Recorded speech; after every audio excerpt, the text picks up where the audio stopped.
ایک زمانے میں ایک وسیع جنگل کے کنارے آباد ایک چھوٹے سے گاؤں میں جیک نام کا ایک لڑکا رہتا تھا۔ جیک ایک مہربان اور بہادر لڑکا تھا جو اپنی ماں کے ساتھ رہتا تھا۔ وہ غریب تھے اور اپنی زندگی گزارنے کے لیے محنت کر رہے تھے۔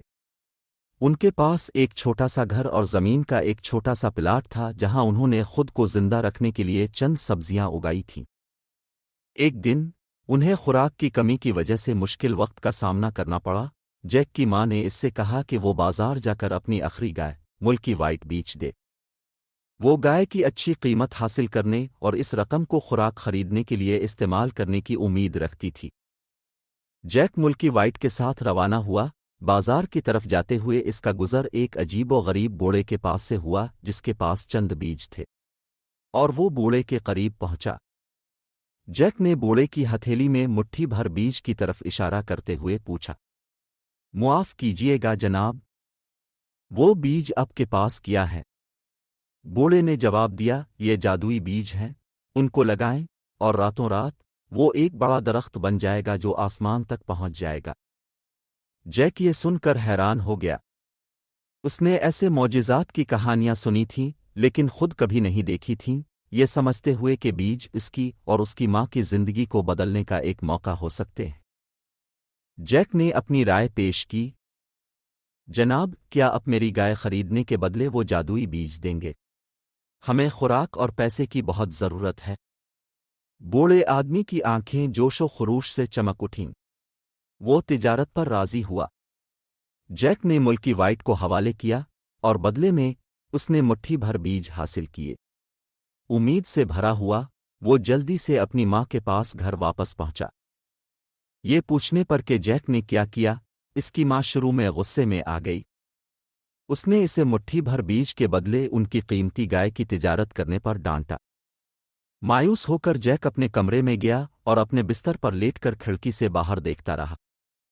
جیسے ہی رات پڑی، جیک سونے کے لیے نکلنے ہی والا تھا کہ اس نے اپنی کھڑکی پر بیج سے نکلنے والی ہلکی سی چمک کو دیکھا۔ حیرت زدہ ہو کر اس نے دیکھا کہ بیج تیزی سے اگنے اور بڑھنے لگے۔ اس کی آنکھوں کے سامنے ایک بہت بڑا درخت آسمان پر الفاٹے اور بادلوں کے درمیان غائب ہو گیا۔ جیک کی رگوں میں جوش و خروش پھیل گیا۔ بغیر کسی ہچکچاہٹ کے وہ اپنی کھڑکی سے باہر نکلا اور بڑے پودے پر چڑھنے لگا۔ اونچا اور اونچا وہ چڑھتا گیا، آخر کار وہ چوٹی پر پہنچ گیا۔ وہاں اس کے سامنے پھیلا ہوا ایک خوفناک منظر تھا، بادلوں کے اوپر ایک شاندار زمین جو جادو اور حیرت سے بھری ہوئی تھی۔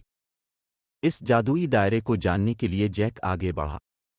اس نے ایک بڑے قلعے کو دیکھا، اس کی دیواریں بہت اونچی تھیں۔ جب وہ قریب آیا تو اس نے ایک نشان دیکھا جس پر لکھا تھا، یہ قلعہ جن کا ہے۔ محل کے رازوں کو جاننے اور اپنی ماں کی مدد کرنے کے لیے جیک احتیاط سے اندر داخل ہوا۔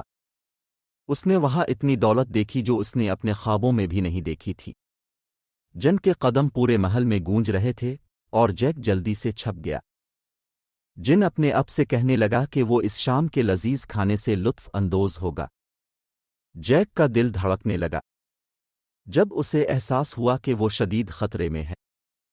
جیک جن کے سونے کا انتظار کرنے لگا۔